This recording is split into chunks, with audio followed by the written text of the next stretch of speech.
तो स्वामी जी, मेरा सबसे पहले क्वेश्चन था कि सावन का महीना आते ही हर तरफ हर्षोल्लास फैलता है, बम बम बोले के नारे लगते हैं। तो इस महीने में ऐसी क्या विशेष ऊर्जा रहती है कि ये महीना इतना पवित्र माना जाता है? एक तो आपके इस फैमिली चैनल का बहुत बहुत साधुवाद और अभिनंदन करते हुए, बहुत ही सुंदर प्रश्न है आपका कि सावन मास पे चारों तरफ जो है प्रकृति भी और भक्त भी और भगवान भी सब आनंद में होते हैं। बिल्कुल।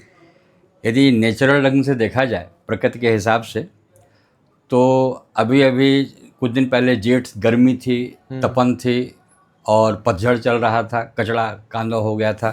फिर उसके बाद में जैसे आषाढ़ का महीना आता है तो आंधी तूफान आती, मतलब एक प्रकार से जैसे कोई कहा जाए कोई झाड़ू लगा रहा हो प्रकृति में, है ना। और फिर आषाढ़ की देवसैनी और जैसे ही शुरुआत होती है, उसको यदि हिंदी में कहा जाए 25 जून के बाद से जो बारिश का समय आता है, हाँ हाँ हाँ। तो प्रकृति स्वयं झाड़ू पोछा करके बारिश करके अपनी ज़मीन को तैयार कर रही है कि आषाढ़ पूर्णिमा जो आएगी वो गुरु पूर्णिमा होगी, गुरु का पूजन करेंगे हम, प्रकृति पूजा कर रही है। प्रकृति पूजा। और ठीक सावन पूर्णिमा का दूसरा दिन होता है, आषाढ़ पूर्णिमा का दूसरा दिन होता है सावन। सावन का अर्थ है भगवान भोलेनाथ का पूरा एक माह तक जो देवाधिदेव हैं, इस पूरी सृष्टि के रचयिता हैं। ये जो पूरी प्रकृति है, जब कुछ भी नहीं था, आदि अनादिकाल की अवस्था जो देखा जाए, सतयुग के पूर्व, जो सतयुग द्वापर त्रेता कलयुग चल रहा, सतयुग से पूर्व की अवस्था कुछ नहीं था, शव था, मुर्दा था, शव। और शव में इकार उठा, जब शव में ई की मात्रा जोड़ेगी तो शिव हो जाता है। क्या बात, शव ही जो है शिव बन गया। और जब शिव ने देखा इस प्रकृति को, तो उन्हें लगा कि इसका आनंद भोगने वाला भी कोई चाहिए, कोई होना चाहिए। अपन भी कहीं यहाँ वहाँ जाते हैं, घूम के आते हैं, लगता है काश फैमिली को ले आए होते तो आनंद आ जाता है। बिल्कुल। तो आज शिव के अंदर इच्छा जाग गई। अकार, उकार और मकार जो ओम शब्द बनता है, आज पहली बार उस शिव के भीतर ओम जागा, मतलब इकार इच्छा, मकार यानी ये सब माध्यम बन जाए, है ना, और उकार यानी इस पृथ्वी के आदि अंत को देखने वाला उकारांत। और तब शिव की इच्छा से जो है, जो वहाँ जल था उसमें जो है एक नर का उत्पत्ति होती है। जल को ही नार बोला जाता है, हिंदी का जो पर्यायवाची है, जल का पर्यायवाची है नार। तो उसमें जो है एक आयन आया, उसको बोल दिया नार के कारण नार आयन नारायण, है ना। अच्छा। भगवान विष्णु का उत्पत्ति है। भगवान विष्णु को लगा कि यार मेरी उत्पत्ति क्यों हुई, मैं कौन हूँ, क्या हूँ।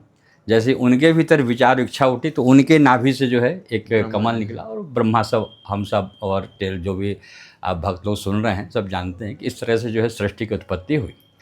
और फिर कालांतर में जो है ब्रह्मा जी के द्वारा पूरी दृष्टि सब कुछ हुआ, सुर असुर देवता सब बने, प्रकृति झमाझम हुई, समुद्र मंथन हुआ।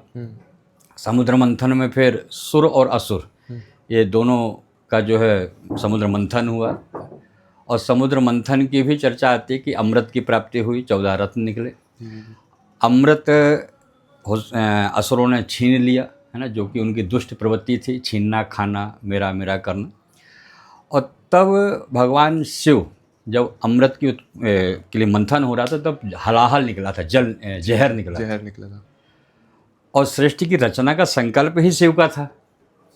जब सृष्टि की रचना का संकल्प शिव का है, तो उन्होंने कहा कि यदि ये जहर निकला तब तो फिर सब किया कराया सब बर्बाद हो जाएगा। तो शिव ही जो है कालम महाकाल कालम कृपालम गुणागार संसार संसार को पालने के लिए भगवान शिव ने करतली बनाई, ततः करतली सेवायाम, और भगवान ने पूरे जहर को पिया।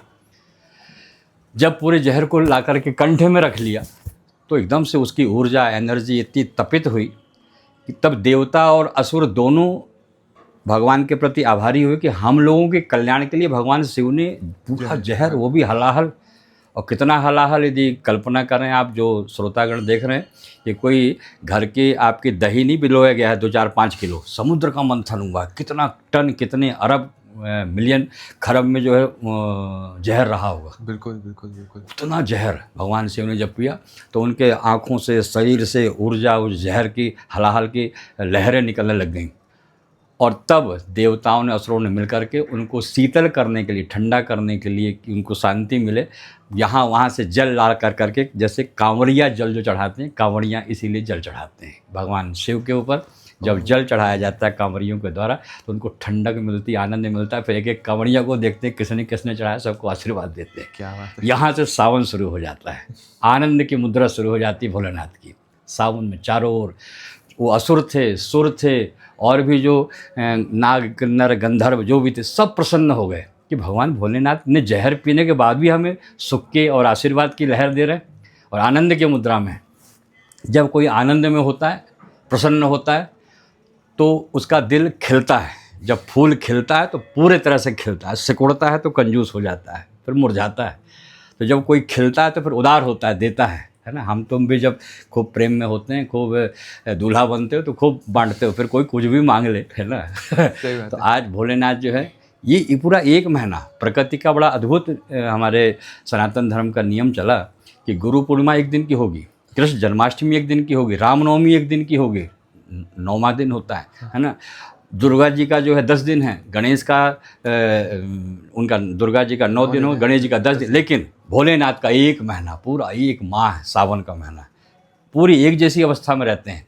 और प्रकृति भी चारों तरफ हरियाली हो गई, भगवान भी हरे हो गए हैं, है ना, हर हर महादेव हो गए हैं, सबका हरण कर, दुख का ताप का सबका हरण करते हैं। ऐसा सावन महोत्सव होता है आनंद की मुद्रा में। इसलिए सावन जो है सबको भगवान शिव के पास जाना चाहिए, जल फूल जो भी श्रद्धा हो चढ़ाना चाहिए, क्योंकि भगवान भोलेनाथ ही एक ऐसे हैं जिनको कि अंत्र मंत्र तंत्र की आवश्यकता नहीं है, केवल हर हर बम बम करके जल चढ़ा दिया जाए और वो प्रसन्न हो जाते हैं। क्या बात है।